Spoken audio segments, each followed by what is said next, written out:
Hello there, welcome to On the Beat, the podcast that uncovers full frontal male nudity in cinema. My name is Laura, and I am joined by my co-host, Ryan.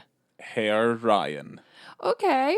Yeah. Sure. Mr. Ryan. Okay. Yeah, if you want to go there, that's fine. I guess so. What am I? Oh God, I used to remember. I think it might be also another word that begins with H, if it's the female equivalent. Yes. Yeah. Well, that's a shame. We are here to talk about the 2006 war drama thriller Black Book, directed by the one and only Paul Verhoeven. Espionage. Ooh, Secret spies. Yeah, spy stuff. Twisty-turny.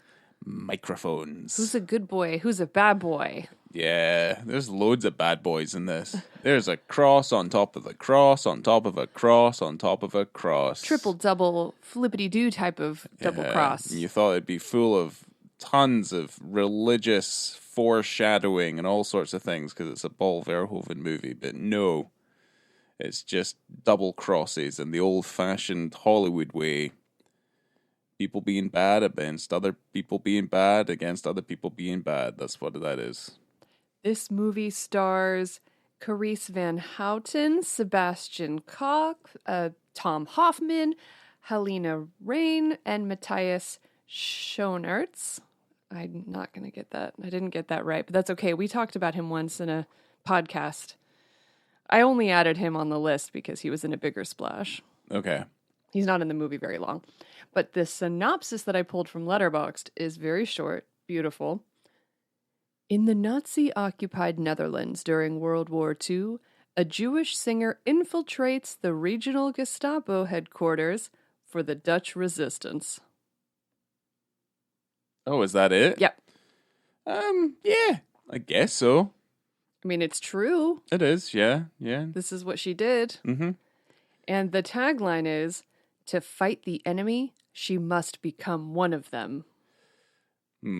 Okay. It feels very generic. Well, I don't...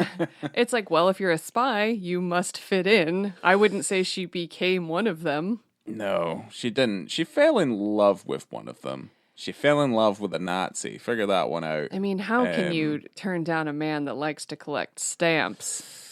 Ooh. Charming. It's, yeah, I mean, the more we talk about it, the more I'm like, But, yeah, I don't know. He's not a bad looking fella. No. Yeah. The real issue is it's the fascism.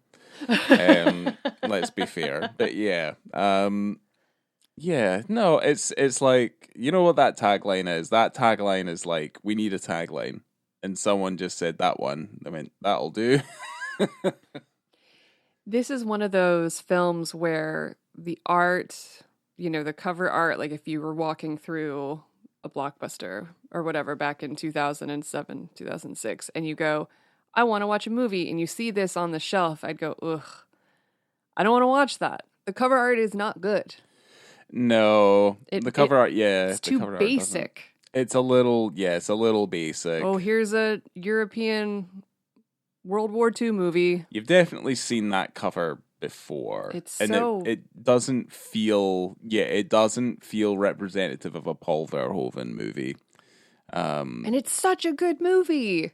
It's incredible. It's a good film. It's 2.5 hours long, and yet flew by. It's just a really interesting story. But like I say, it's like a spy movie, so like it's just like, oh, is this the bad guy? No, it's this guy. It's that sort of thing. How many bad guys can you have? And that happens no less than like 7 times through the course of the film. So it's very twisty-turny. Probably the twistiest and turniest of the films that we've probably covered. More so maybe than Wild Things. So who knows? Oh yeah, that one's pretty funny. That's twisty-turny too. Yeah. But yeah. Well, if anyone wants to hear us talk about Verhoeven and you haven't listened to our Flesh and Blood episode, that was the first Verhoeven film that was covered. This year, so you won't have to go very far. Episode 96, not that long ago at all. No, we're at 112 now. So, Ooh. yeah. Time flies time when you're flies. podcasting, just like it does when you're watching Black Book. Yeah, time flies like time does.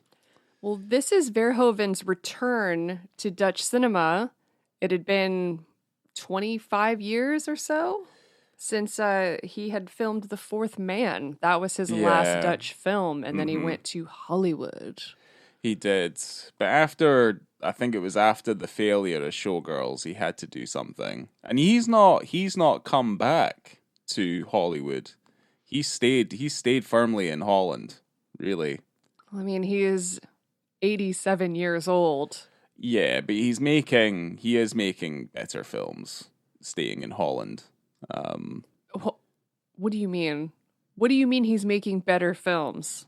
Well, after doing Showgirls... Showgirls is amazing. Yeah, but it's not a good film, though, is it? That doesn't mean anything. There's good films. There's bad films that are good. There's bad films that are bad. Well, look, I think it's because I'm being secretly pretentious. Yeah. But... Because you like Showgirls. I do like Showgirls, but it's cheap. It's cheap, it's nasty...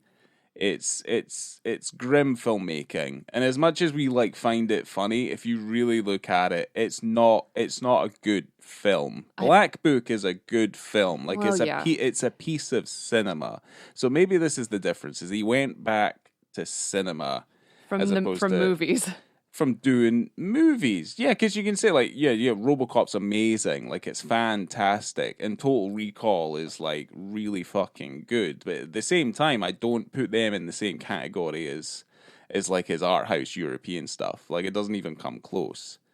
It doesn't mean that they're any worse or any better. It's just that this, to me, feels like he's like a genuine filmmaker when he's doing stuff like Black Book. And he continued to go on to make other stuff. I mean, he made that that fucking rape revenge movie after this one. Oh. Is it Elle? I haven't seen that yet. Yeah, I've seen it. It's rough, but yeah, it's that's a fantastic movie. And then that movie we saw recently about the nuns, Benedetta. Yeah, that's a fantastic movie as well. So I mean, he's he's in his twilight years, but he's still a top boy. Yeah, he still makes great films. He made RoboCop, and that's the greatest film that's ever been made. So. I don't care what anybody says. It's the truth. I mean, it was basically, anything after Starship Troopers started going a little bit downhill for him in the US, I feel. Because Starship Troopers was also incredible. It's very good. It just wasn't really well appreciated in the the box office. But I think Showgirls is obviously the nail in that proverbial coffin, so to speak. So Well, he went back to his roots for this one, and he wrote the story with screenwriter Gerard Stoutman, who he wrote Soldier of Orange and Turkish Delight with. Yeah. And they had been working on this particular script for 15 years. On and off. Okay. Because they wanted to get it done, right?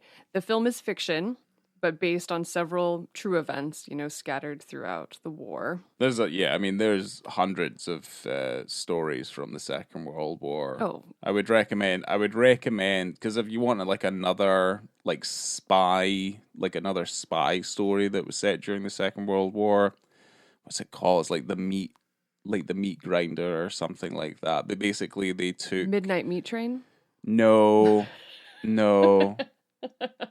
Can't remember, but anyway, it was basically spies, and they were, they had dead bodies that they were trying to fake to be other different people. So the Germans thought that they knew the currents of the water, and the Germans would find these bodies, and they'd be what they're doing, so it would distract them from what they were actually doing. Like a smokescreen. Very, very interesting. It's a book, and I think they made a film out of it.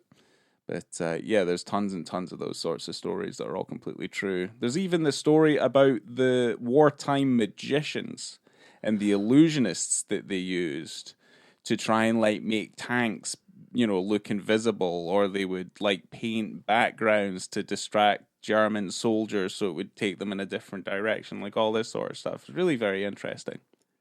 Oh my God. Yeah, I The don't know. wartime magicians. Yeah. I've never heard that. I've never heard those two words put together. And there's, yeah, obviously the story of the bouncing bomb. That's very interesting. I don't know what you're talking about. So the bouncing bomb was just a ball bomb that would, when they dropped it on the water at a certain altitude, at a certain speed, it would skim across the surface of the water, and it was used to destroy dams. Oh. Because bombs were inaccurate coming down vertically, but if they could shoot something, obviously horizontally, they knew that they could target things better, and it would have a better chance of. They basically only had one choice only one chance to blow up the dam, so they came up with the bouncing bomb. Wow. There you go. Yeah, I know a lot of my history. Is that your Roman Empire? The Second World War? I guess it's because I studied it in school, and it's always good because you don't want history to repeat itself. Oh, don't make me cry. Okay. This world. There were many delays in the production of this film, so it was really, really hard to get the money to make the film. And there were obviously many budget issues. And then Paul Verhoeven had heart problems. 12 different crew members sued the legal entity that was created for the film that filed for bankruptcy because they had waited over a year to get paid. Right. Okay. There was I'm converting it to American dollars, but it was a $21 million budget. And at the time it was released, it was the most expensive Dutch film ever made. Okay. It made $27 million at the box office. It was also voted in 2008 the best Dutch film of all time. Okay. So a lot of people were annoyed. A lot of people weren't getting paid because of production issues. Carrie Van Houten was supposed to be in a play. Because of delays in production, she had to get pulled from the play. So then the film had to pay the play, whoever the producers of the play, 60,000 euros or whatever it was at the time to pay them back because she couldn't be in the play because of production issues in this movie. Yeah, that's unfortunate. And also what is his name? The man, the Nazi man, the handsome Nazi man. Oh, Munze. Yeah, Munze. And Carice Van Houten were actually in a relationship for many years after the conclusion of this motion picture. Yeah, well, there you go. They get sexy. Fell in love. Yeah. During their Nazi love. And yeah, well, they're only pretending, Laura. It's not real. That's a good thing. Yeah, so. Carice Van Houten also did all of her own singing. Oh, okay. There Yeah. you go. Yeah. Even put it on an album. Wow. So one thing that stood out to me the most right off the bat with this film is how colorful it is. Yeah, it's a little saturated. Not too much, though. When you watch... There's a lot of natural colors in like the environment and stuff like Yes. that, what people are wearing and things. So it takes away from what we've kind of been known to see with World War II films. It's all very desaturated looking. It's like Saving Private Ryan. And then that just kind of persisted, and it's like, well, wow, this is incredibly ugly. Exactly. Yeah. It is a bleak time. Sometimes it's wet, but it's not always blue. It's very brown. It's like a brown age, like the sort of clothes and stuff people are wearing. It was just nice to see actual natural colors popping through, like the blues of the sky, the green grass, like reds, lipsticks, like just having color. I mean, blood. It's a Verhoeven film. Lots of squirting blood. Yeah. And it's nice to see that even though it is a bleak time, it can still be, it's not desaturated. The world is colorful. Yeah. No, I get it. I like that was the first thing that I noticed. Because again, looking at the cover of the film, you go, ugh. Yeah, it's going to be heavily desaturated. It's not. It's great. No, it's not. No, it's not. It's definitely not. But yeah, I mean, I would say like this film's more in keeping with much older films of the time, like the Battle of Britain oh god, what's that name? The name of that movie. It was directed by it was like, oh shit. Is it Tora? It might be. Anyway. Okay. But yeah, no, all those kind of older films about the Second World War from say like the 50s into the 60s were all pretty colourful. I mean, you can't look at the bridge over the River Kwai and not be like, wow, that's really startling. So I haven't seen a lot of these motion pictures you're talking about. I would say that modern depictions of World War II is where it all gets desaturated. Because even the Germans are guilty of it as well. That Downfall movie with Hitler in the bunker. That's pretty new. The Bruno Ganz. It's a 2000s Well, any wartime movie film. that's made in That's after incredibly kind of desatted and kind of blue looking. So any film made after 1999 is like new to me. It's a new movie. I mean, yeah, I guess so. Maybe I'm just a little bit more. I'm a little bit more well read in those specific genres because you're not interested in any of it. In what genre? Like the war genre, yeah. And I'm talking about like older films as well, which you don't necessarily watch that often. Yeah, anything before 2000. Yeah, and I'm like, too old. I'm like, yeah, we should watch The Best Years of Our Lives. And you're like, what the fuck is that? It's in black and white. And I'm like, yeah. One of the greatest films ever made about post-war trauma is The Best Years of Our Lives. There's one black and white movie I really like. There should be several, because there's so many black and white movies out there that are so fucking good. Night of the Hunter. Yeah, that movie's amazing. That movie is so scary. Yeah, but whatever happened to Baby Jane, you saw that and you liked it. That's in black and white. I did like that movie. Yeah. Didn't you watch The Apartment with me that one day? Oh, shoot. See, look at you. Yeah, you remember better than I do. That's a good movie. I mean, yeah, there's tons. I mean, I don't know. What did you think about Some Like It Hot? Did you like that movie? It was all right. Yeah, well, yeah, that's a good one. I mean, you watched The Misfits, that John Huston film? No, I didn't. With Marilyn Monroe and... Nope, never seen it. Yeah, oh, that's a Western. There's no way I watched that. It was a modern Western about three messed modern? up people. It's in black and white. That film is perfect. I don't care what anyone says. That film is so fucking good. I'm not watching a Western. Right, but it's like modern, it's like a modern Western. It's like Brokeback Mountain, except... Ooh. Yeah, it's like that. Do like the boys have sex with each other? No, in the Misfits? No, it's Clark Gable and Marilyn Monroe, dude. Like, no. Then no. I don't want to watch it unless Marilyn Monroe is amazing in it. She's the best thing in it, and Clark Gable basically plays like an asshole. He's very fucking good in that movie too. Highly recommend it. So anyway, there's plenty of films you've seen that are in black and white. Christ, you're fine. Thank you. See, I know things. I've seen movies before. Yeah, but there's like hundreds, like over 100 years worth of cinema. It's not just the last 30 years. I mean, I've got Lord of the Rings in the 2000s, so... Oh dear. Right, anyway. Carry on. Speaking of the 2000s, 2006, Black Book. Yeah. So our protagonist is this very beautiful woman. In the beginning of the film, she meets a hot sailor, and she's out there in her undies. Yeah. By a lake.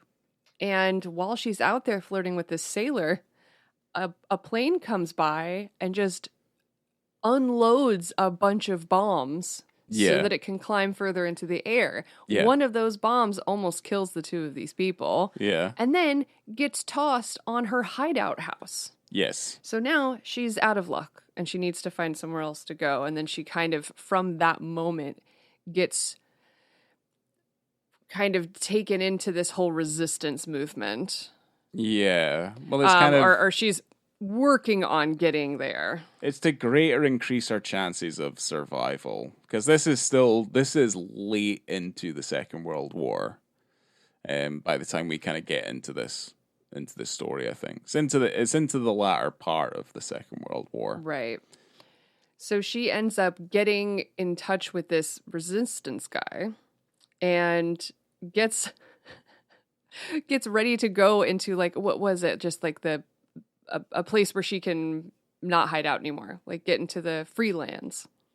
I guess so, yes. Something like that. I'm not being eloquent about it. Yeah, the like safety zones, Safety zone, right, yeah. for her. Aye. And it's her, like not known as like, it's not Nazi occupied. Right. Yeah, it's like it's like certain places where, certain things aren't allowed to happen, that sort of where thing. she can be her and not have to hide in a closet. Well, right? She can be, there can be, she's able to roam free enough, basically. Like, there's a level of understanding. Yeah, aye. It's messed up. That whole period, like being a Jewish person during that entire time, I have no idea what your life, like how your life would be, like every single day. Like absolute nightmare. It'd be fucking awful. Really, yeah. It's just one of those things where you watch, I don't know, I just don't understand why people aren't nice. I don't understand why people can't let other people live. And that goes for today as well, obviously, because things are kind of crap. People like to meddle. I think that's what that is. Just keep to your own business and leave other people alone. Well, I don't know why we can't just focus on just progressing ourselves forward, because we're just destined to destroy each other at a certain point. It doesn't make any sense to me. No. Humanity in general. So. No, that's... Yeah. That's why you were telling me earlier, that's why we're number 3 on the intelligence scale. We're below mice and dolphins. Yeah, according to Douglas Adams. Have a little think about that. The mice aren't fucking each other over for a fucking goddamn percentage, like in Aliens. So, yeah. Yeah. And the dolphins are plotting against us every day. No. They will walk on land. They will. They'll walk on land and they'll go to space. Oh my God. Well, our protagonist Rachel ends up getting on a boat, and her whole family decides to come. Like, oh, we're all going to go to safety. Excellent. Well, they all were all in their own little hiding places, and they didn't know when they would ever see each other. But this was kind of this was why they were also there, is because they were all part of the same family list that was obviously given over. Oh my God, yeah. Because it was all connected. It's a twisty-turny thing, and I think even talking about the characters and how they relate to certain characters, like you will be surprised, because almost every scene is a moment where you're just like, no way, it was him. He's also involved in this and that, and I think it's good if you watch this twice in a row. The film does a fantastic job of highlighting things, because there's even lines of dialogue where it's just kind of like, yeah, you shouldn't be so trustworthy. And this is obviously coming from a character you later on found out is not trustworthy. So you're kind of just like, it's very interesting to me, the sort of things he does as a filmmaker to focus on certain elements, like certain things, like the insulin or the chloroform or this or that. And you're like, why is that important? And then you're like, it is important. And it feels like it's important, and a lot of those questions get answered by the end of the film. So yeah, you're definitely not left with anything when it's over. It's so tightly and neatly wrapped up. It's a sign of just incredibly good writing, and with it's ease. classic. It's classic film writing. This is like 101, like Hollywood, like film writing, like developing story, like good narrative writing. This is a good example of. Well, this moment where she and her family are on a boat to get to safety, and they have as much as they can carry in terms of jewelry and money and gold bars as they can carry, and there's a reason for that. Yeah. That you find out later. But the entire boat, along with her sexy sailor, get gunned down by the SS. How do they know they were there? Twisty-turny, right? She's the only one that escapes off of that boat. And this is where she sees this man who ends up becoming, I don't necessarily want to call him a target. I don't know if she ever thinks that she'll see him again, but she does. It's like she's never going to forget his face. Right. Like it is like tattooed on the back of her eyelids at this point. This man who murdered her entire family and stopped her from getting to freedom. Her revenge is Yeah, she's obviously looking for that, and then she obviously has to pretend to be, as we find out later on, she ends up working for that same office with that same man who's there. So, his name is Gunther or Gunter. Oh, Yeah, that's his name is Gunter, Franken Gunther. So we hear a lot more about him over the course of the story, but we're trying to set him up because obviously he is what we're here for.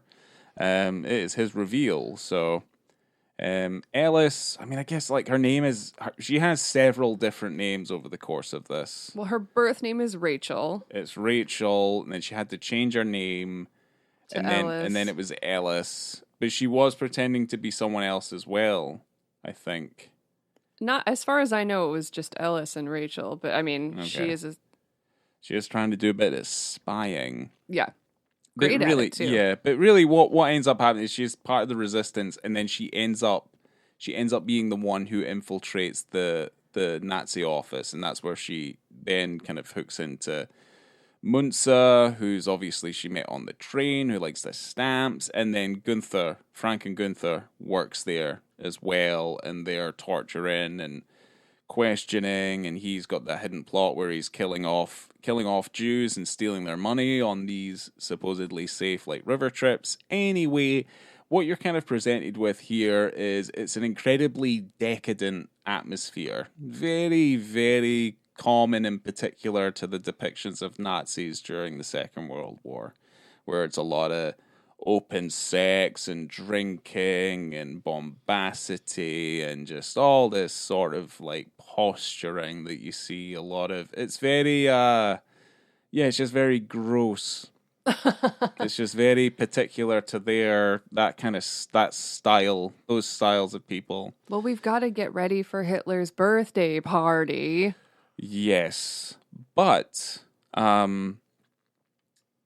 there's a scene where everyone's just finished having sex with one another, and Ellis goes to the bathroom. Right. This is just after a fun little Nazi fiesta, and Ellis is singing for everyone because she's a singer, Yes, and she ends up having sex with I never can get his name, Munzer, yeah, the stamp collector Nazi general. who's painted out to be a little bit better than the other Nazis. He's trying to be a little bit Right. more diplomatic. Yeah, because Gunther just wants to shoot everybody. Ready to shoot everybody all the time. Yeah. Execute. And this So guy he's like, yeah. is like, we've got a process to this. Well, he's please." he's like a Nazi. He's also like a bad Nazi because he's like withholding the wares and the golds and the monies from the ambushes that he's doing.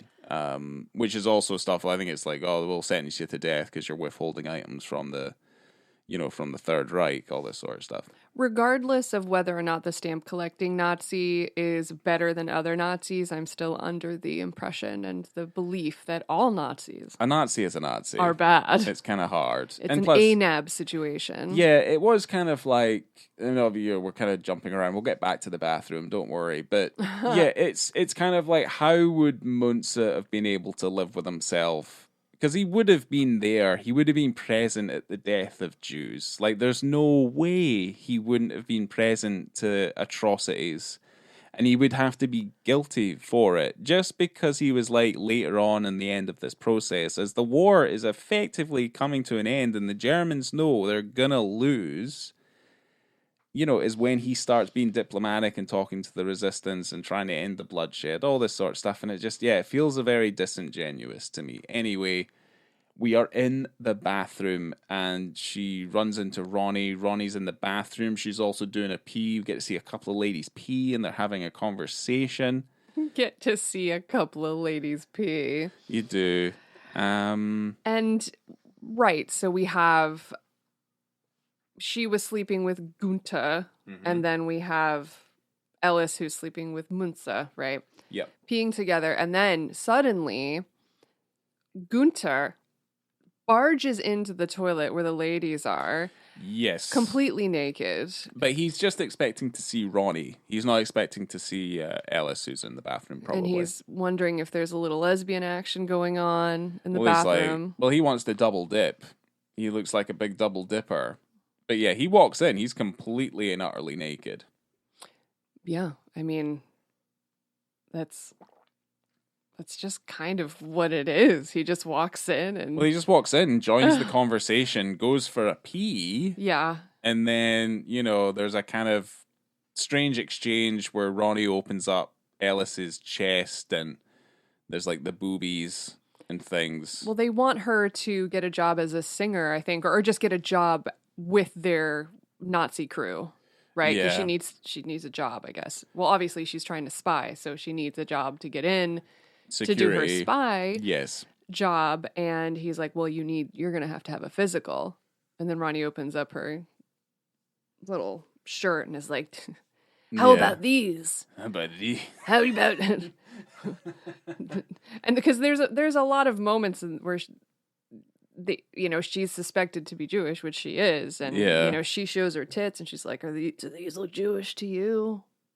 Does my ass look Jewish? It's like, well, No, probably not. I mean, you're a human being. Yeah, I mean, it's. There's a lot. It's that scene. I mean, the scene's pretty good. Yeah, I mean, in Very terms of what brightly it is, lit. Yeah, very brightly lit. Wide you know. shots, I mean, wide a angles. lot of this movie is very brightly lit. I would say it's well lit. Let's put it that way. I think that's probably better instead of saying it's brightly lit. But yeah, no, like there's no lack of imagination here. Like there's no blink and you miss it sort of thing. It's like there's a full on conversation happening with this he's a disgusting man. What I like about the nudity in this scene is that we've seen so many of these, so many nude men at this point in cinema. And what is the purpose of it, right?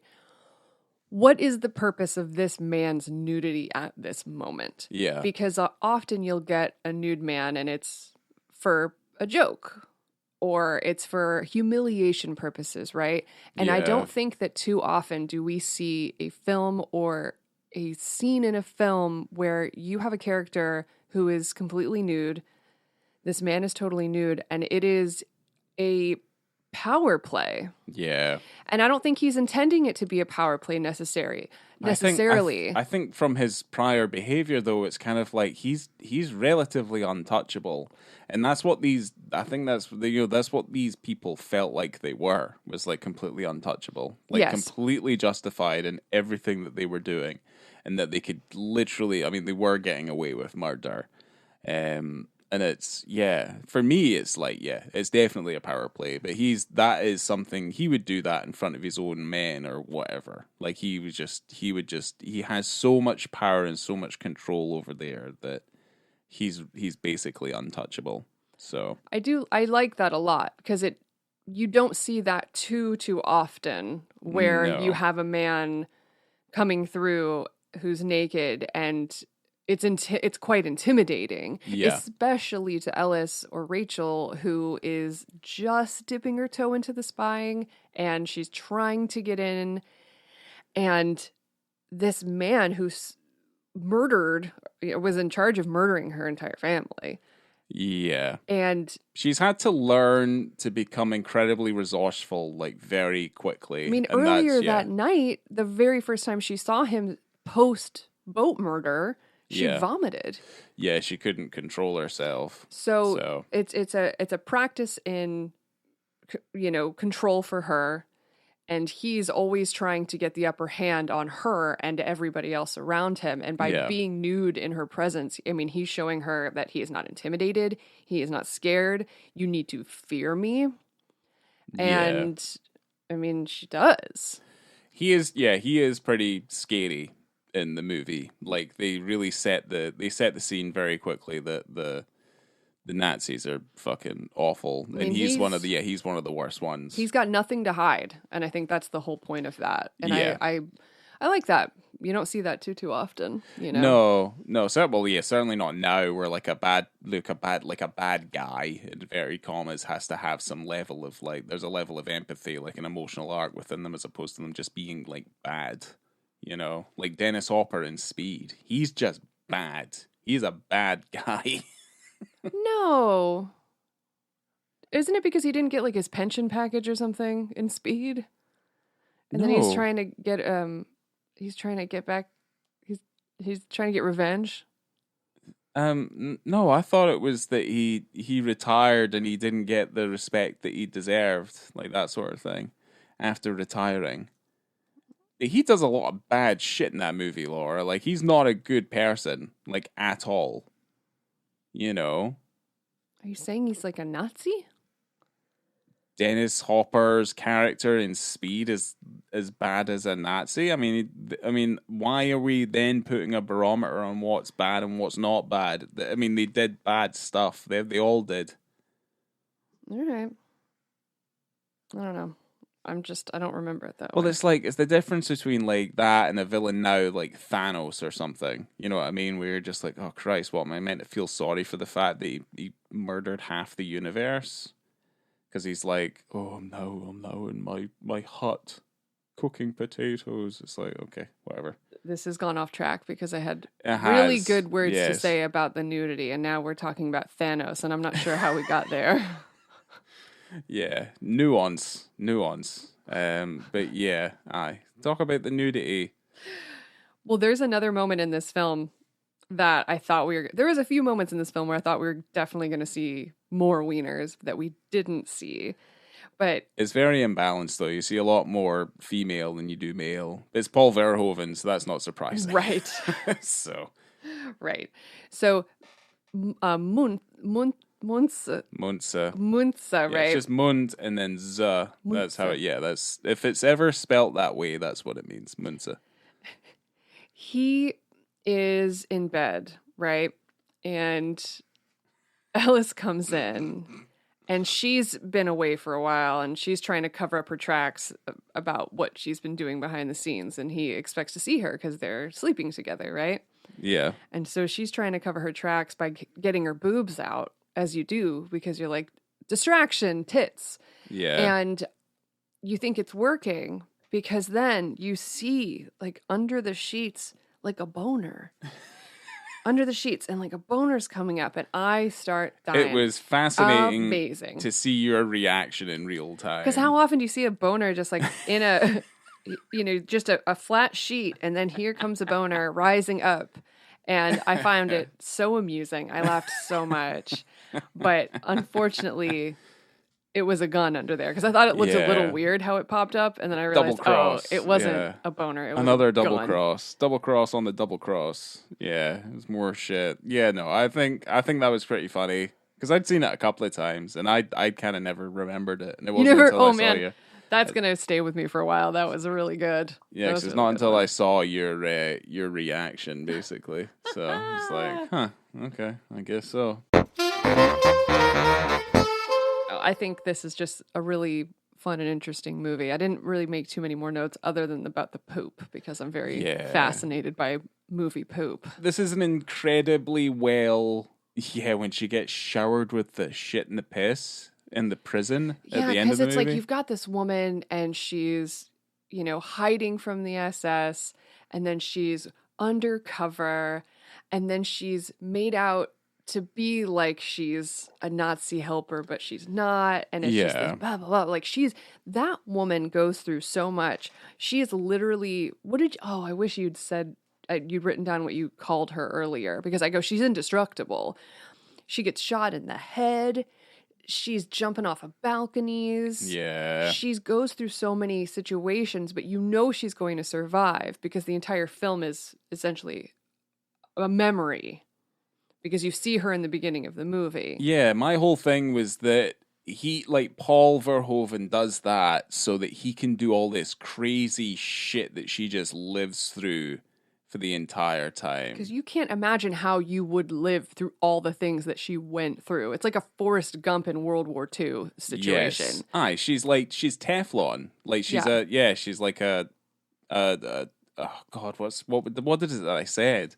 But Something no. like spiritual Teflon Oh, or she's got something. like a spiritual Teflon, so it's kind of just like she is destined because it's been rewritten. It's been written this way, like she is destined to survive.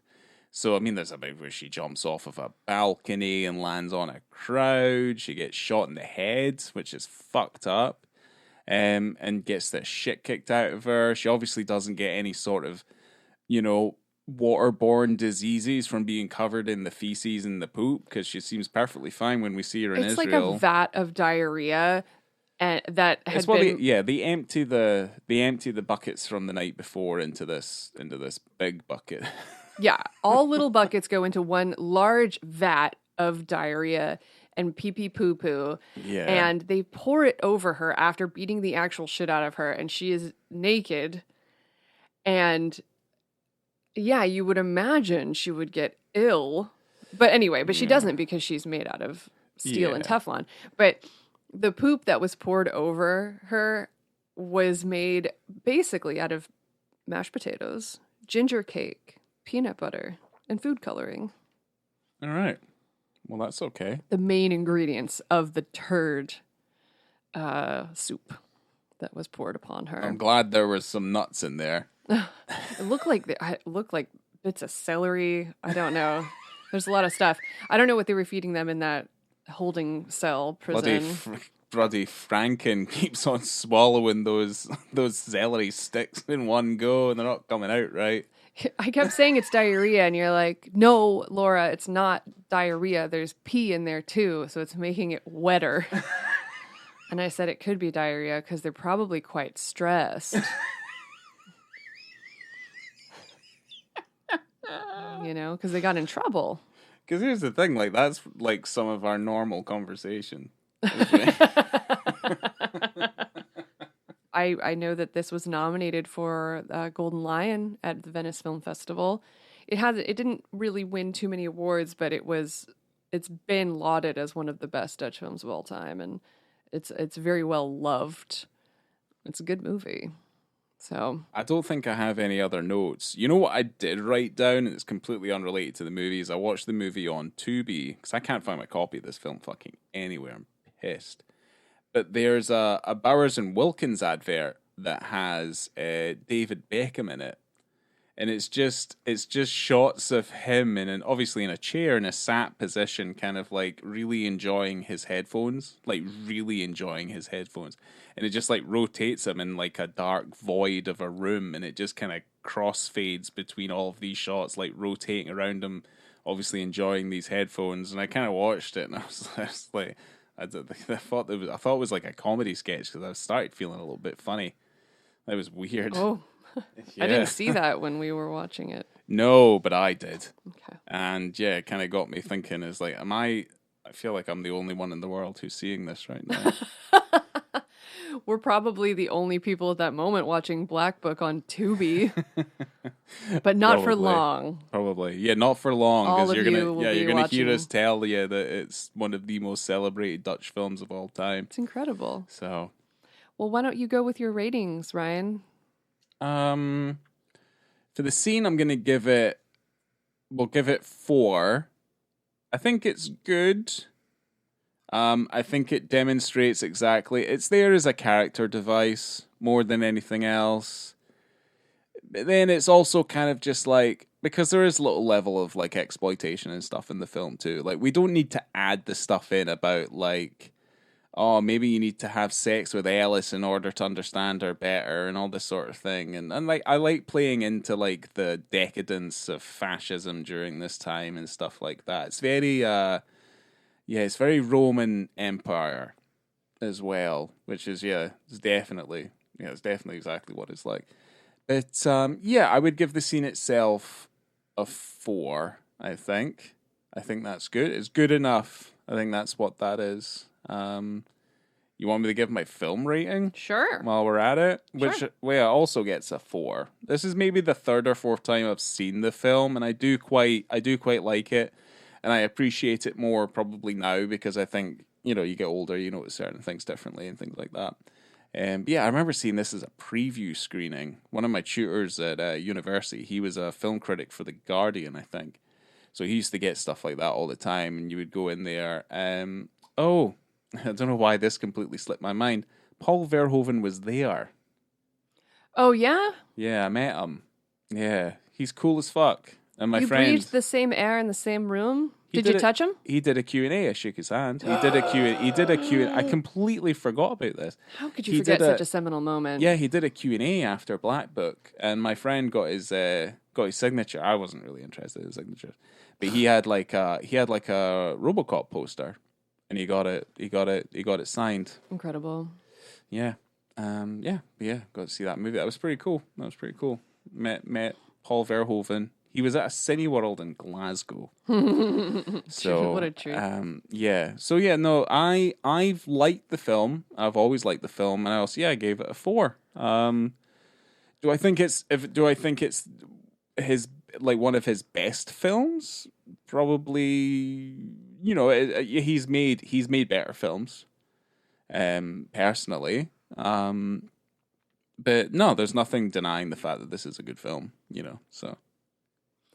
Well, I gave the scene a 4.5 because I just think it's great. And I think it's one of those rare nude scenes, like I talked before, where, there's a dude who has nothing to hide and showing his strength. And I think that that's very scary and very fun and different than what we typically see when you see a penis on your screen.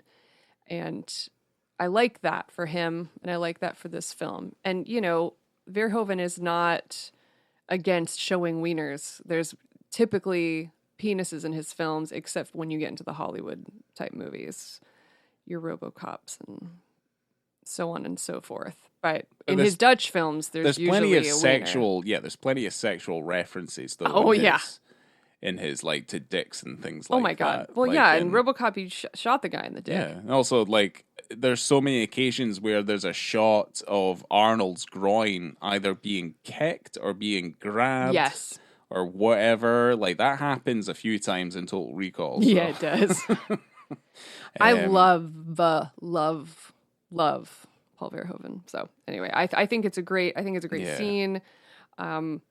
It's unexpected, and I don't know. I just think it's really good. I didn't know I knew there was a penis in this movie. I just didn't know who it was going to be. And then when it happened, I was like, oh, okay, wow. Yeah, I'm surprised I'd forgotten it because it's actually pretty pronounced. Yeah, but yeah. I know. I mean, that's the thing. When I told you about this film, it's a little long. I would say that it's a little long, but like it feels like it earns that sustained length, because it is telling an epic story. But yeah, I don't know. It didn't feel long to me at all. And no, it was funny because we were... Yeah, it's interesting. It's an interesting story. We chatted about what are we going to do after Mrs. Henderson Presents, right? And we had the World War II movie, and we go, why don't we just go with that theme? And then we picked Black Book. Yeah. I wish as a companion piece. I wish it was more thought out than that. But it's kind of like I'm doing the dishes, and then it's just like, we can do that as a companion piece. And it's like, okay. Perfect. And then that's it. It's the end of that conversation. Okay, and in terms of the rating of the film, I'm also giving it a 4.5. I just think it's a really good movie, incredibly entertaining, and I don't feel like I typically like a spy thriller type of film, but I do like this quite a bit. You do. You love, you get those old Michael Caine movies and fuck yeah, Chris Files, stuff like that. But I'm not typically into that. I'm not, but this is a very, very good one. Well, I grew up on like James Bond and stuff. Plus, there's a lot of really famous, real life like British spies. Well, like it's an institution. Fine. So. It's just not. This isn't my cup of tea necessarily, but because of that, I think I found it was more shocking to me how much I did enjoy it for what it is, and I think it's super fun. Mm-hmm. And I do want to say that in the movie Speed, Dennis Hopper's character was a former police officer with the bomb squad. Yes, he was. And he was placed on administrative leave after losing his thumb. And he felt undercompensated with the police department because he got nothing but a cheap gold watch. That is why he's disgruntled and wants to blow up the bus and all the people in it, okay? So he's completely justified. Anyway, thank you so much, On Ryan. that note, Thank you so much, Ryan. yeah, let's just leave because you're different from what you said you were. No, he's fine. Right, Hopper. whatever. Coming to you from the Resistance, I've been Laura. Fucking sympathizer over here. You, fuck's sake. I'm Ryan, and I'm trustworthy. I'm not. Make sure to follow us on You are like Letterboxd, special about that. and You're Instagram not... at On the Beat BITTE, and give us all of the stars you can when you rate us. Fuck about politics. No, I don't. Everything makes me sad. No, we're fucking no. It doesn't matter. Okay, bye.